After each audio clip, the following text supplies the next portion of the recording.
Shalom dan puji Tuhan saudara atas kebaikan Tuhan pada setiap kita, sehingga pada hari ini kita boleh bersama lagi di dalam ringkasan pelajaran sekolah Sabat yang bertajuk proses penghakiman. Untuk memulai pembelajaran kita, mari kita berdoa. Bapa Syurgawi, terima kasih atas kebaikan-Mu karena bersama dengan kami sementara kami mendengar dan mempelajari pelajaran sekolah Sabat kami pada minggu ini. Dalam nama Yesus kami berdoa.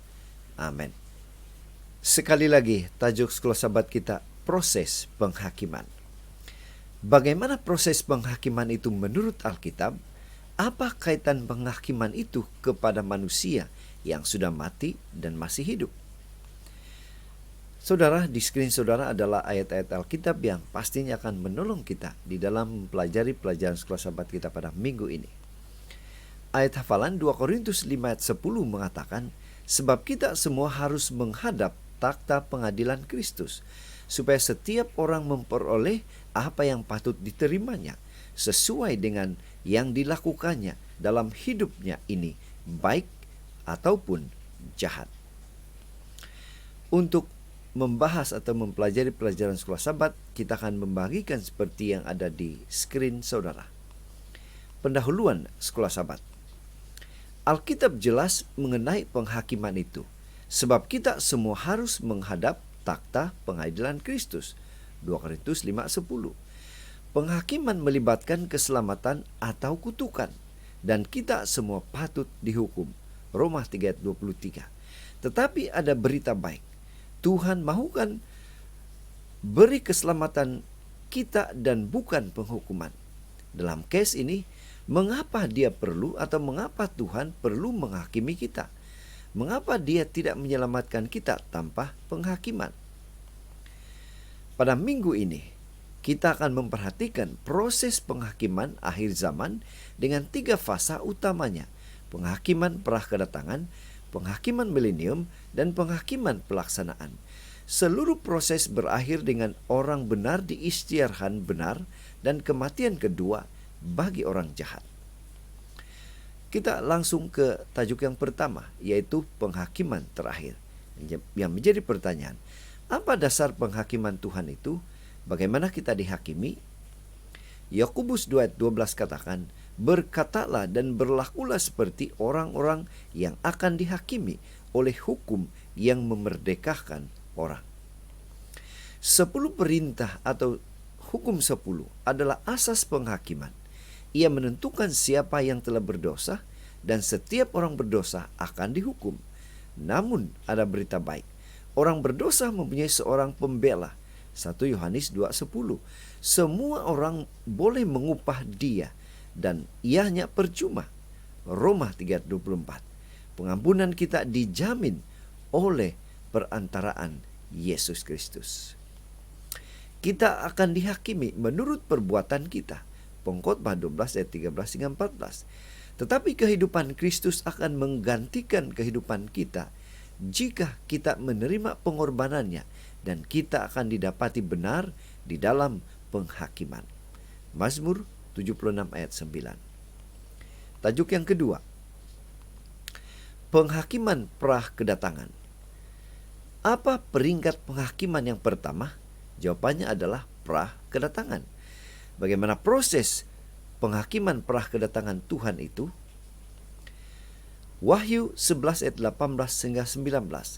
Dan semua bangsa telah marah, tetapi amarahmu telah datang dan saat bagi orang-orang mati untuk dihakimi dan untuk memberi upah kepada hamba-hambamu, nabi-nabi dan orang-orang kudus, dan kepada mereka yang takut akan namamu, kepada orang-orang kecil dan orang-orang besar, dan untuk membinasakan barang siapa yang membinasakan bumi. Maka terbukalah bait suci Allah yang di sorga, dan kelihatan tabut perjanjiannya di dalam bait suci itu, dan terjadilah kilat dan deruh guru dan gempa bumi dan hujan ais lebat. Yesus akan datang dan upahnya bersama dengannya. Yesaya 40:10, juga Wahyu 22 ayat 12. Tiada siapa yang akan menerima ganjaran sebelum kedatangan Yesus yang kedua kali. Orang mati sudah menunggu tanpa sedar di dalam kubur mereka. Kehidupan setiap orang mesti dihakimi sebelum kedatangan kedua kali. Kerana beberapa orang akan dibangkitkan untuk kehidupan kekal dan yang lain perlu menunggu sehingga kebangkitan kedua untuk menerima penghukuman. Daniel 12, Matius 25, Wahyu 20. Para malaikat dan dunia yang tidak jatuh sedang menghadiri penghakiman ini di surga. Sementara itu kehidupan di bumi berjalan seperti biasa. Daniel 7 ayat 9 hingga 12. Tajuk yang ketiga, penghakiman milenium. Bagaimana penghakiman milenium itu? Wahyu 24 katakan, lalu aku melihat takhta-takhta dan orang-orang yang duduk di atasnya. Kepada mereka diserahkan kuasa untuk menghakimi. Aku juga melihat jiwa-jiwa mereka yang telah dipenggal kepalanya karena kesaksian tentang Yesus dan karena firman Allah, yang tidak menyembah binatang itu dan patungnya, dan yang tidak juga menerima tandanya pada dahi dan tangan mereka, dan mereka yang hidup kembali dan memerintah sebagai raja bersama-sama dengan Kristus untuk masa 1000 tahun. Jika Tuhan akan menghakimi semua orang sebelum kedatangan kedua, mengapakah kita akan menghakimi dunia dan malaikat selama milenium? 1 Korintus 6 ayat 2 hingga 3. Saudara, jawabannya adalah yang pertama, kita akan mengesahkan bahwa tuduhan Satan terhadap Tuhan adalah palsu. Yang kedua, kita akan mengesahkan bahwa Tuhan telah menyelamatkan orang yang benar. Yang ketiga, kita akan mengesahkan bahwa hukuman terhadap orang jahat adalah adil. Dan yang terakhir, setiap persoalan akan terjawab agar kejahatan tidak muncul lagi. Tajuk yang keempat, pelaksanaan penghakiman. Bagaimana pelaksanaan penghakiman itu berjalan? Wahyu 20:13 katakan, maka laut menyerahkan orang-orang mati yang ada di dalamnya, dan maut dan kerajaan maut menyerahkan orang-orang mati yang ada di dalamnya, dan mereka dihakimi masing-masing menurut perbuatannya. Selepas milenium, mereka yang tidak dibangkitkan pada kedatangan kedua akan dibangkitkan. Mereka, yaitu bersama setan dan malaikat-malaikatnya, adalah satu-satunya yang tidak mengkaji semula penghakiman Tuhan. Mereka akan dihakimi pada saat itu atas semua yang mereka telah lakukan, dan mereka akan dihukum kepada kematian kedua di dalam lautan api. Wahyu 20:11 hingga 15. Keadilan menuntut orang jahat untuk membayar dosa mereka, dan kasih menghalang orang berdosa daripada menderita selama-lamanya. Kematian mengakhiri penderitaan orang berdosa, seperti dalam hukuman lain dari Tuhan, seperti air bah, Kejadian, kemudian anak sulung di Mesir, seperti yang tertulis di skrin saudara. Ya, kita boleh lihat contoh-contoh apa yang terjadi dalam Alkitab. Dan inilah bayangannya bagaimana penghakiman Tuhan itu. Tajuk yang terakhir kelima, yaitu kematian kedua. Apakah kematian kedua itu? Apa kaitannya dengan kita pada saat ini? Wahyu 21 ayat 8 katakan, tetapi orang-orang penakut, orang-orang yang tidak percaya, orang-orang keji, orang-orang pembunuh, orang-orang sundal, tukang-tukang sihir, penyembah-penyembah berhala, dan semua pendusta, mereka akan mendapat bahagian mereka di dalam lautan yang menyala-nyala oleh api dan belerang. Inilah kematian yang kedua. Penghakiman telah tamat. Keadilan dan belas kasihan Tuhan telah dinyatakan dengan jelas. Mazmur 89 ayat 14. Mereka mengakui penghukuman mereka adalah adil dan sujud di hadapan Tuhan. Filipi 2 ayat 10. Nah, adakah Tuhan kita yang penyayang akan membinasakan makhluk ciptaannya? Iya, Dia sudah melakukan segala yang boleh dilakukannya untuk menyelamatkan mereka. Tetapi Dia menghormati kehendak bebas mereka.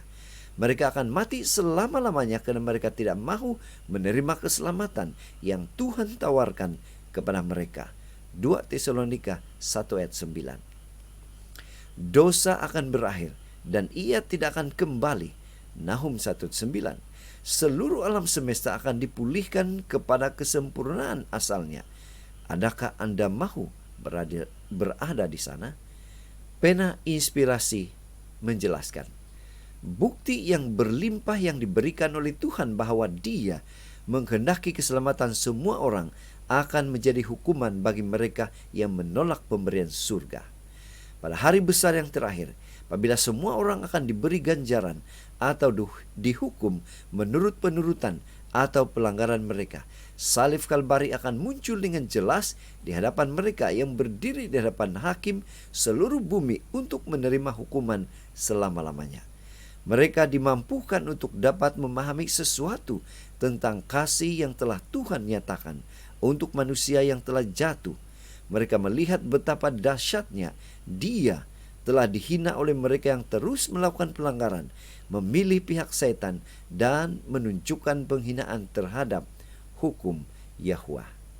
Jadi saudara, dari pelajaran sekolah Sabat kita pada minggu ini, kita boleh menyimpulkan bahwa proses penghakiman itu akan berakhir pada saat kedatangan Tuhan yang ketiga kali. Proses penghakiman Tuhan ini mengingatkan kepada kita untuk senantiasa bersiap sedia akan kedatangan Tuhan.